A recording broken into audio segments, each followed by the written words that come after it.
Los impuestos y la obligación de pagarlos es una cuestión legal que viene recogida en las constituciones de los diferentes países. En concreto, lo que las constituciones modernas suelen reconocer es una obligación de todos los ciudadanos de contribuir al sostenimiento de los gastos públicos y la potestad del Estado para crear tributos. Pero, ¿para qué sirven los impuestos? ¿Cómo se redistribuye la riqueza a través de ellos? ¿Cuál es el nivel de presión fiscal en España? ¿Se pagan aquí más impuestos que en Europa? ¿Pagan más quienes más tienen?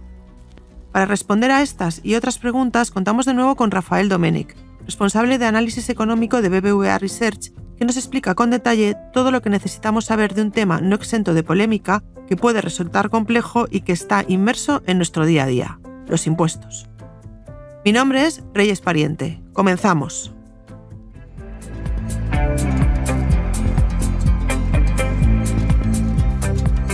Blink, los podcasts de BBVA.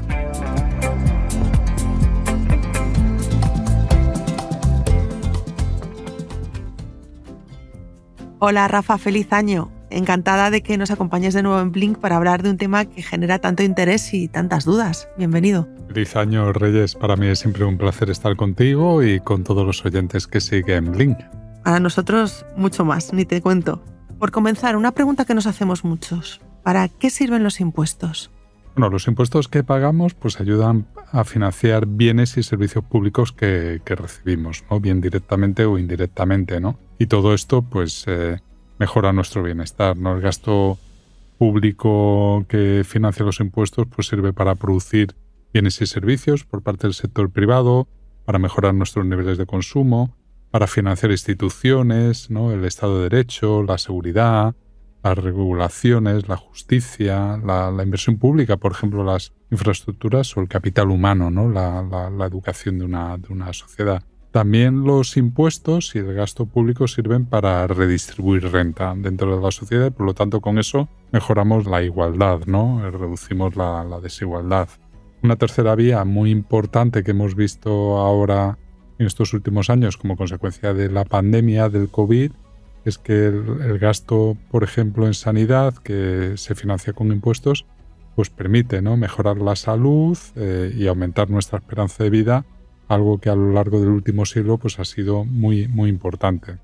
Claro, la cuestión es que no todos son beneficios, ¿no? Es decir, los impuestos no son gratis, tienen un coste y ese coste es el que soportamos los contribuyentes en forma de una menor renta disponible. Por lo tanto, es muy importante justificar que el beneficio que aportan todos estos bienes y servicios públicos que financiamos con impuestos supera el coste, ¿no? de pagar estos impuestos, ¿no?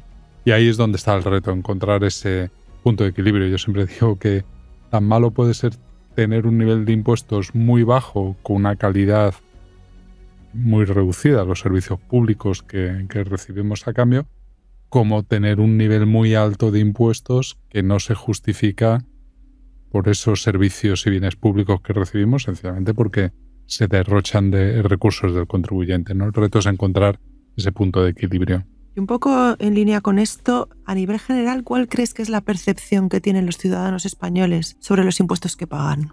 Bueno, en general, cuando hablamos de percepción estamos hablando de opiniones subjetivas, ¿no? ¿Qué es lo que nos dicen las encuestas, ¿no? Que realizan, por ejemplo, encuestas como las de el Centro de Investigaciones Sociológicas, el CIS, ¿no? En general lo que van a decirnos es que la percepción social es que se pagan muchos impuestos, ¿no? En general, esta es la percepción que tiene la mayor parte de la sociedad y que se recibe menos de lo que se aporta, ¿no? Entonces yo creo que lo importante aquí es poner, ¿no? En relación los impuestos que se pagan en relación con los servicios públicos que se reciben, y para eso es muy importante hacer pedagogía, no solo de lo que se paga, sino también de lo que se recibe a cambio. Pues si te parece, Rafa, vamos a hacer pedagogía. Vamos a analizar concepto a concepto todo lo relativo a los impuestos. Cuéntanos, ¿qué es la presión fiscal? Vale, pues básicamente hablamos de presión fiscal como la recaudación de impuestos del conjunto de las administraciones públicas, gobierno central, gobiernos regionales, seguridad social o incluso los ayuntamientos, sobre el Producto Interior Bruto, que es el conjunto de bienes y servicios que producimos a lo largo de un año. ¿Cuánto se recauda en impuestos sobre el conjunto de bienes y servicios que producimos, ¿no? Fíjate, Reyes, que no todos los ingresos públicos son impuestos, con lo cual habría otra definición un poquito más amplia de presión fiscal, que sería aquella que pone en relación todos los ingresos del conjunto de las administraciones públicas en función del Producto Interior Bruto, ¿no? ¿Y qué determina que haya una mayor o menor presión fiscal?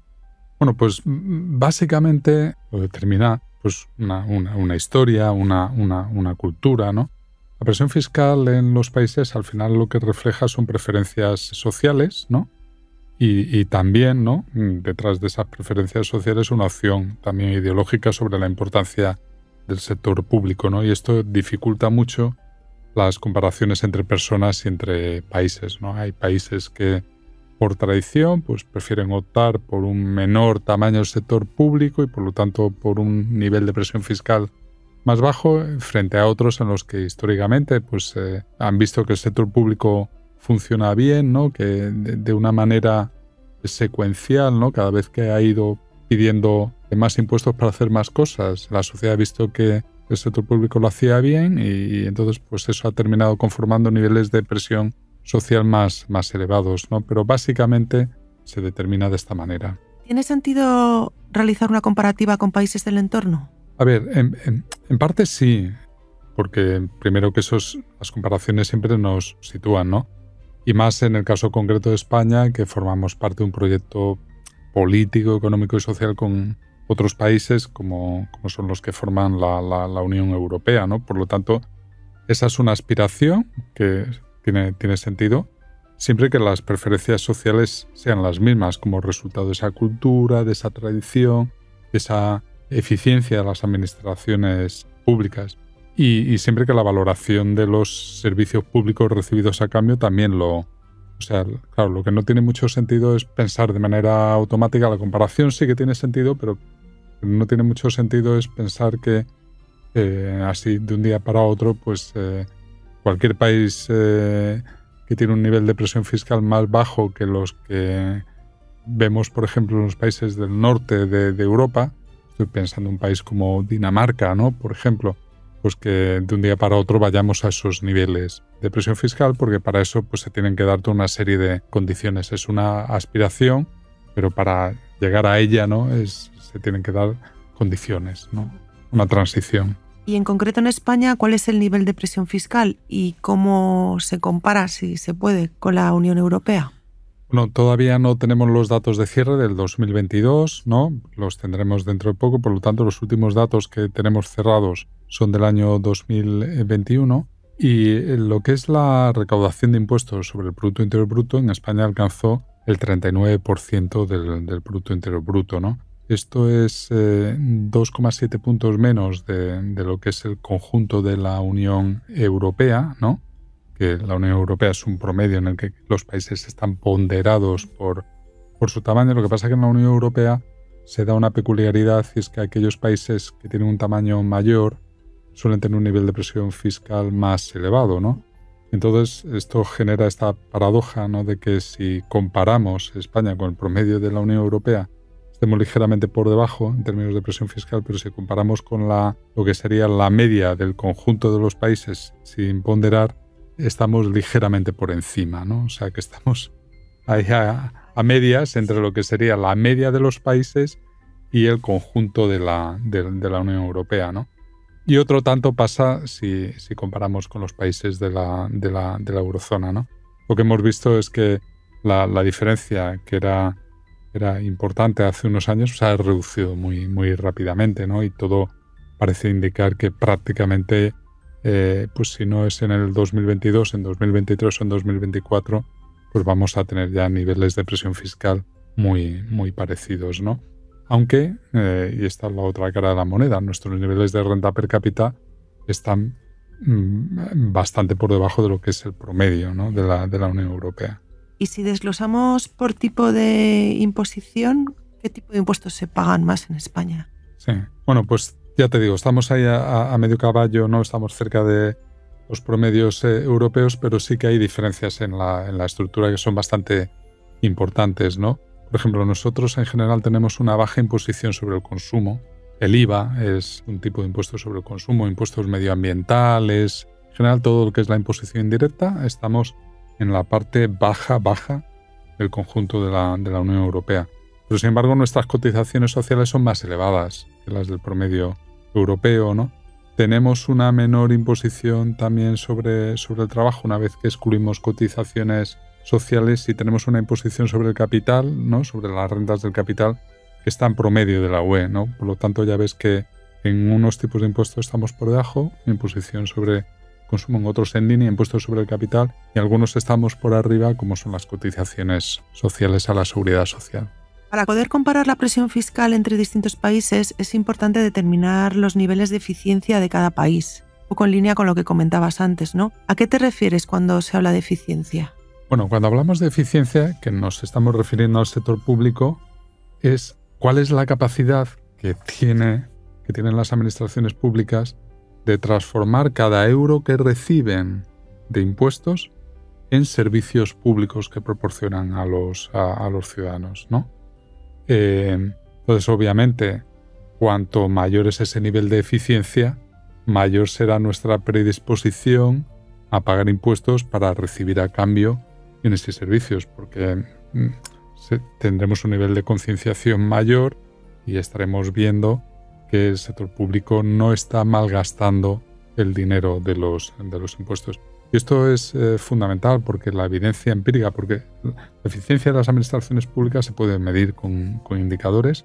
Hay muchos indicadores a nivel internacional que permiten hacer comparaciones del nivel de eficiencia entre las administraciones públicas. En general, lo que observamos es que en aquellos países en los que la presión fiscal es mayor, en la que se pagan más impuestos, el nivel de eficiencia de las administraciones públicas es también mayor, ¿no? Por eso, cuando antes hablaba, ¿no?, de esa comparación de que podemos hacer España con Dinamarca, es lícita, pero tiene que venir acompañado también de esta comparación en términos de eficiencia, porque tenemos que ver las dos cosas al mismo tiempo, ¿no? Lo ideal es que, si queremos aspirar a unos niveles de presión fiscal, en realidad no debemos aspirar por sí mismo a tener un mayor nivel de presión fiscal, sino que lo que queremos es recibir unos servicios y bienes públicos de calidad, y a cambio de eso pues tendremos que pagar más impuestos. Pero si no lo acompañamos de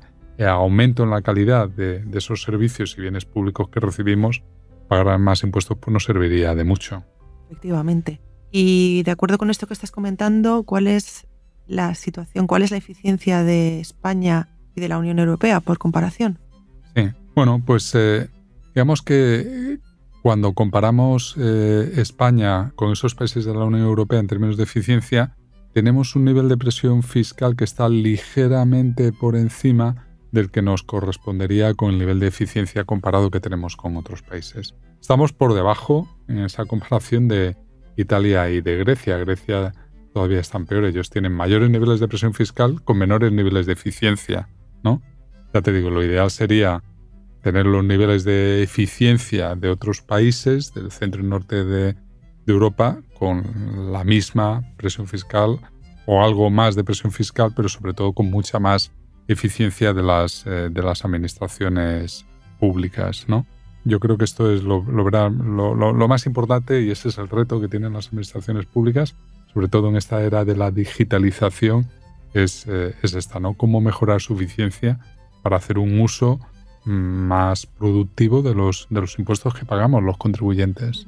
Hablemos ahora de otro concepto que también has mencionado al principio, la redistribución de la riqueza. ¿Qué es el coeficiente de Gini? ¿Y cómo compara España con su entorno? Bueno, el coeficiente de Gini es un indicador que utilizamos para medir la desigualdad, como hay otros, que varía entre 0 y 1, cuando 0 significaría que todas las personas de la sociedad tienen exactamente la misma renta, que no hay ningún tipo de desigualdad, y 1 es que básicamente una persona concentraría toda la renta y el resto de la sociedad nada, ¿no? Estaríamos hablando de la máxima de desigualdad, ¿no? Entonces, en términos de esta medida de desigualdad, España tiene un nivel de desigualdad que es superior al de la media europea, ¿no? Pero esa desigualdad no está debida a una menor capacidad redistributiva, ¿no?, por parte del gasto público o por parte de los impuestos, sino que básicamente proviene de que tenemos una desigualdad muy grande en términos educativos, que también luego se traslada o se intensifica a través del mercado de trabajo, y esto hace que lo que son las rentas de mercado, las rentas salariales o las rentas del capital que obtienen las personas a través de la interacción económica antes de que actúen los impuestos y el gasto público, sea mucho más desigual que otros países. Pero en términos redistributivos, fíjate que España, con un tamaño de sector público menor, consigue una redistribución similar, consigue reducir el Gini antes de impuestos y de transferencias a ese índice de Gini, de desigualdad después de impuestos y de transferencias. Esa redistribución que se produce ahí es similar a la de países como Noruega, como Suecia o como Dinamarca, ¿no? Países nórdicos que son, digamos, los estándares del estado de bienestar, ¿no? O sea que España redistribuye mucho, ¿no? Y esto hay que ponerlo en valor, ¿no? Porque normalmente es algo que no conocemos, ¿no? Entonces, fundamentalmente el reto que tenemos para reducir la desigualdad no es tanto a través de esa redistribución de impuestos y de transferencias, sino cómo reducimos la desigualdad en lo que son sus causas, no las consecuencias, ¿no? Las causas son básicamente educación y mercado de trabajo, ¿no? El hecho de que haya mucho fracaso escolar y abandono temprano del sistema educativo,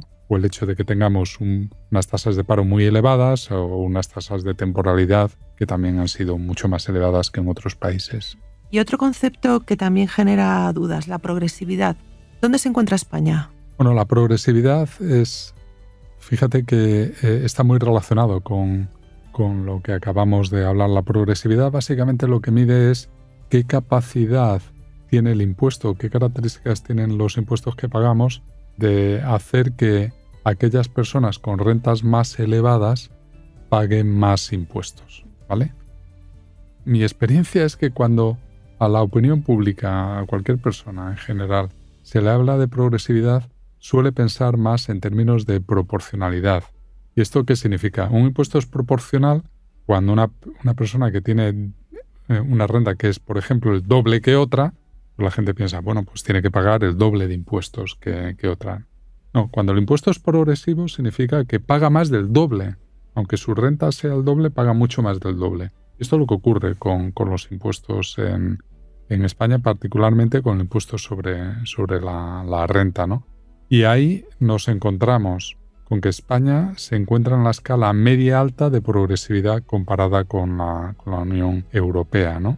Fíjate que un contribuyente español que tiene una renta que es un 167% por encima de la media, paga un impuesto sobre la renta de las personas físicas y cotizaciones sociales que son 15, casi 16 puntos más que una persona con una renta que es un 50%, que está un 50% por debajo de la media, ¿no?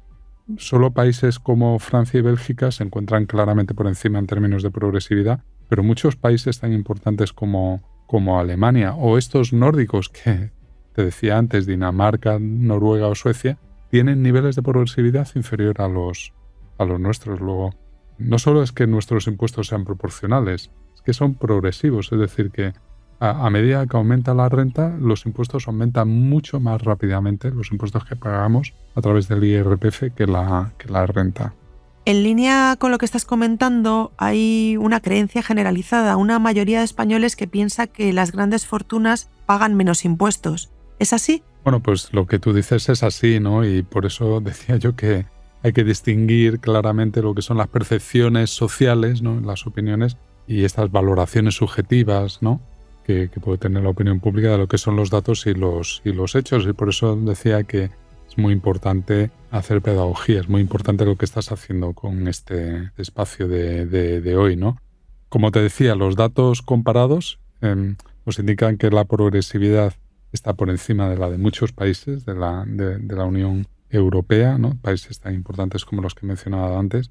Indican también que los tipos marginales del IRPF, ¿no? Los tipos más altos, que pagan las rentas más altas, son superiores a la media de los países europeos y además que empiezan a operar para niveles de renta que son también más bajos que en esos países, con lo cual las rentas altas en España están pagando impuestos más elevados que en otros países más pronto, con un nivel de renta inferior al de otros países. Eso en cuanto al impuesto sobre la renta. Si nos vamos a la fiscalidad sobre la riqueza en su conjunto, ¿vale?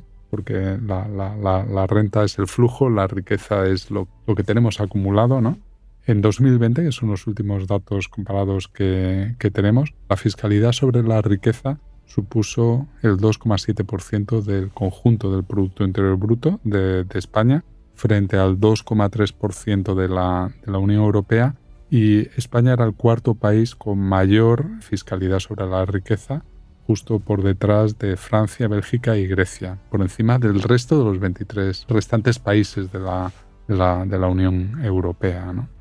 Yo creo que es importante dar a conocer, ¿no? Y poner en valor estos datos precisamente para eso, para valorar lo que tenemos, ¿no? De que nuestro sistema fiscal pues ya redistribuye bastante, ¿no? Como todo es mejorable, ¿no? Seguramente, ¿no? Y ahí tenemos muchos informes de expertos, ¿no? Que se han ido haciendo en los últimos años precisamente para mejorar el sistema fiscal, pero empecemos por poner en valor lo que ya tenemos, ¿no? Sin duda. Bueno, acabamos de comenzar 2023 y se van a poner en marcha una serie de cambios sobre impuestos existentes, añadido a la creación de nuevos impuestos. ¿Qué puedes comentar al respecto? Bueno, pues efectivamente lo que hemos visto es que el año 2023 pues, ha incorporado estos cambios en impuestos existentes. Ha habido aumentos de cotizaciones sociales, impuestos que se han puesto en marcha, ¿no? Impuestos sobre los ingresos del sector bancario, sobre el sector energético, etcétera, ¿no? Es decir, que ha habido mucho cambio normativo de los impuestos, pero la verdad es que un poco para mi sorpresa se ha hecho al margen del informe de la Comisión de Expertos para la Reforma Tributaria que se encargó en el año 2021 y que se presentó a comienzos del 2022, ¿no? Este informe ofrecía pues una visión más integral y alejada en este caso del oportunismo político con el que a veces se tratan de hacer todas estas modificaciones en los impuestos existentes o la creación de estos nuevos impuestos, ¿no? Bueno, yo creo que deberíamos volver a replantearnos esto, ¿no? A tener una visión integral y de largo plazo y para eso es preferible, ¿no? Pues llevar a cabo un debate en profundidad, una evaluación integral, ¿no? del sistema impositivo, ver cuál tiene que ser la estructura fiscal, ¿no? Hasta dónde queremos llegar con la redistribución de los impuestos, qué efectos tiene sobre la actividad económica, sobre los incentivos, ¿no? que generan o desincentivos que generan, el impacto sobre la productividad, el impacto que tiene sobre el empleo. Es decir, que todo lo que acompaña, ¿no? a esa visión integral, a esa evaluación del sistema fiscal es muy importante y la verdad es que cuando se va legislando a veces de esa manera así un tanto precipitada, pues esto se echa a faltar, ¿no? Por eso son muy oportunos, ¿no? Estos informes que se hacen y ya que se hacen, pues que los podamos seguir, ¿no? Uh-huh. Por supuesto. Pues si te parece lo dejamos aquí, aunque podríamos seguir hablando mucho tiempo porque es muy interesante. Muchísimas gracias, Rafa Domènech, por acompañarnos y explicarnos tan claramente algo tan complejo y que nos afecta tanto a todos como son los impuestos. No, pues muchísimas gracias a ti. La verdad es que este es un tema muy, muy importante, ¿no? Que además interesa a mucha gente porque, como se dice, ¿no? Normalmente de lo único que estamos seguros es de que junto con la muerte tenemos que pagar impuestos, ¿no? O sea que sí. De ahí el interés, ¿no? Absolutamente. Pues muchas gracias y nos vemos pronto. Un placer.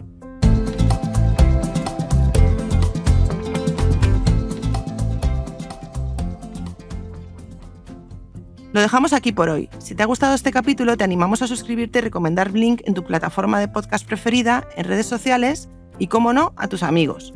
La semana que viene volvemos con un nuevo episodio en el que te hablaremos de más temas de actualidad relacionados con la economía, el mundo digital y la sostenibilidad. ¡Te esperamos!